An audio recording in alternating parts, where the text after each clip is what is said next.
আজকের গল্প পাহাড়ে বাস করে থাকা ডাইনির। দুলপুর নামের একটা পাহাড়ি এলাকা ছিল যেখানে একটা ডাইনি থাকতো। সেখানে আর কেউ থাকতো না, আর সেই ডাইনি সেখানে কয়েক যুগ ধরে আছে। হঠাৎ সেখানে কয়েক লোক আসে আর কথা বলতে লাগে। ওই দেখুন স্যার, এখানে খুব দারুণ জায়গা আছে। এখানে আমরা হোটেল বানাতে পারবোই। এখানে আশেপাশে কেউই থাকে না, তাই পাথরগুলো কেটে এখানে আমরা শান্তিভাবে হোটেল বানাতে পারবো। হ্যাঁ, তুমি দেখছি ঠিক কথাই বলছো। শুধু একবার এই জায়গাতে হোটেলটা তৈরি হয়ে যাক, তারপর দেখো কত লোক এইখানে ঘুরতে আসবে। হ্যাঁ, আর আমাদের অনেক অনেক কামাই হবে। ডাইনিও ঠিক সেই গাছে বসে সব কথা শুনতে পায়। ও, আমার ঘর ভেঙে তোরা হোটেল বানাবি এখানে, তারপর লোক ঘোরাবি? দাঁড়া, আমিও দেখছি তোরা এসব কি করে করিস। পরের দিন কিছু লোক তাদের মেশিন নিয়ে সেখানে আসে, আর ডাইনি তাদের সামনে এসে যায়। ডাইনিকে হঠাৎ সামনে দেখে সবাই থরথর কাঁপতে লাগে।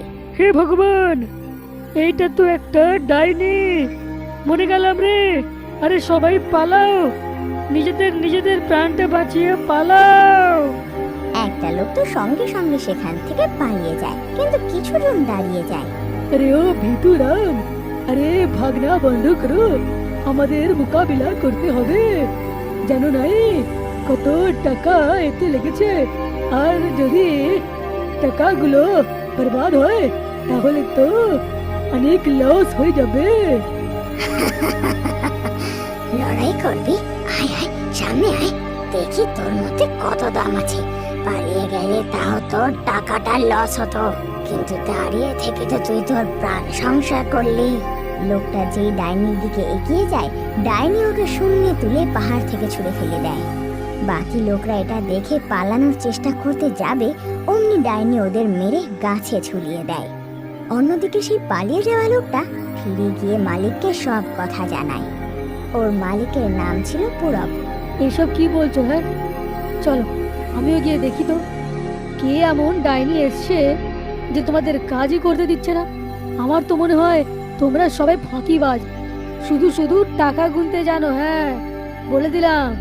পুরবের সেই কর্মচারীর ওপর এক ফোঁটা বিশ্বাস হয় না, তাই ও লোকজন নিয়ে সেখানে পৌঁছে যায় আর দেখে যে সত্যি সত্যি ডাইনি কিছু লোককে মেরে গাছে ঝুলিয়ে রেখেছে।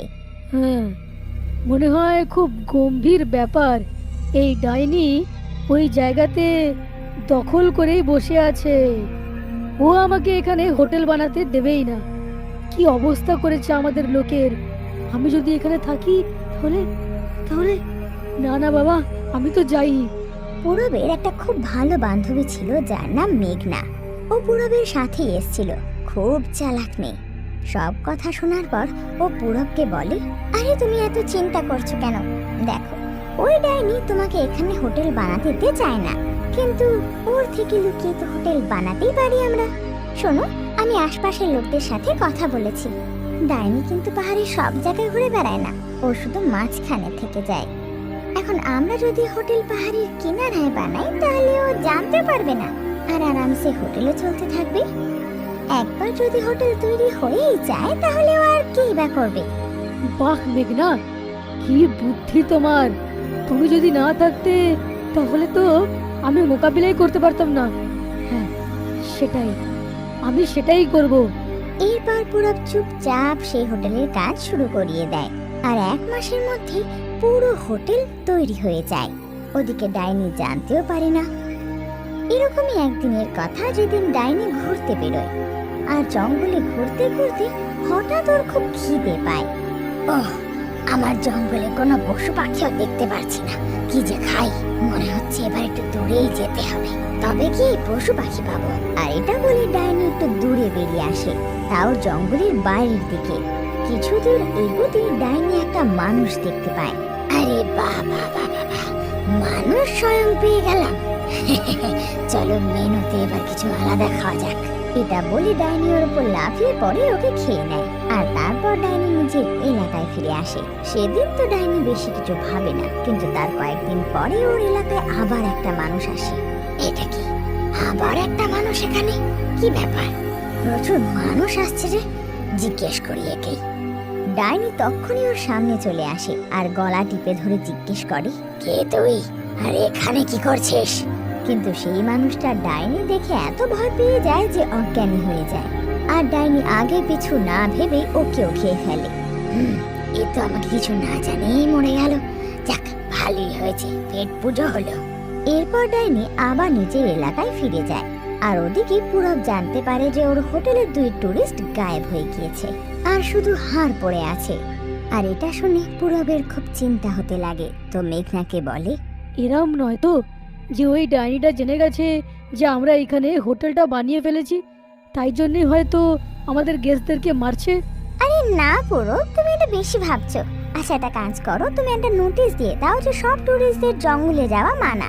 যাই হয়ে যাক, জঙ্গলে যাওয়া মানা। আর খবর উঠিয়ে দাও যে সেখানে ভয়ঙ্কর ডাইনি আছে। দেখবে ভয়ের ছোটে কেউই যাচ্ছে না। বাহ মেঘনা, কি দারুণ একটা আইডিয়া দিয়েছো তুমি বটে। হ্যাঁ, আমি সেটাই করব। তারপর পুরব সব টুরিস্টদের সেই নোটিশ দিয়ে দেয়, আর এই নোটিশ পেয়ে সব টুরিস্টরাই সেই জঙ্গলের দিকে যাওয়া বন্ধ করে দেয়। কিন্তু হোটেলে কলেজে 2 স্টুডেন্ট এসেছিল। তারা নিজেদের মধ্যে কথা বলে। তোমরা শুনলে হোটেলের লোকেরা কি বলছে? জঙ্গলে নাকি ডাইনি আছে আর সেখানে যাওয়া একদম নিষেধ। হ্যাঁ ভাই, আমিও শুনেছি তো, কিসব বাজে কথা। আমার কি মনে হয় ওইখানে হয়তো অনেক মনোরম দৃশ্য হবে, আর এই হোটেলওয়ালারা সেটা চায় না যে আমরা ওইখানে গিয়ে ওসব দেখি, আর আমরা এখানেই থাকি, যার কারণে হোটেলের বিলটা বেড়ে যাক।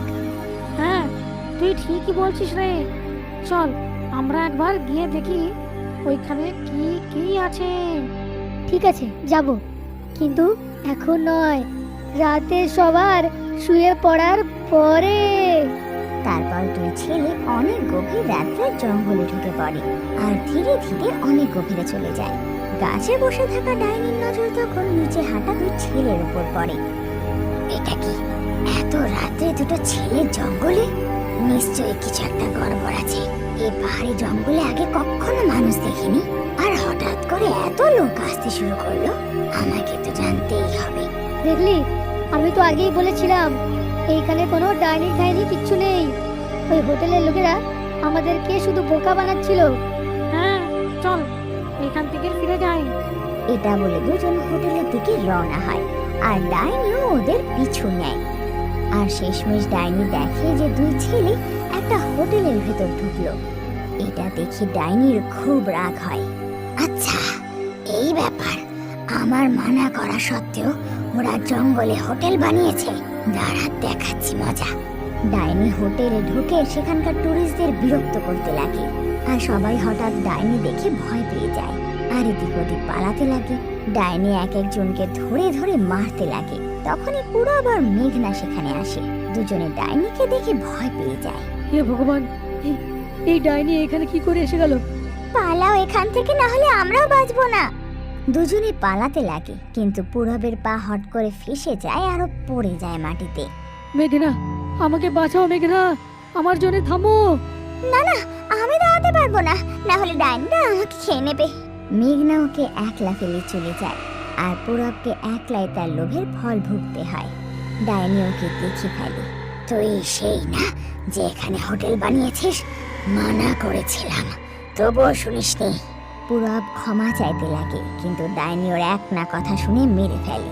ডাইনি দেখে যে মেঘনা ওই ফাঁকে পালিয়ে গেছে, তো ও মেঘনার পিছু নেয়।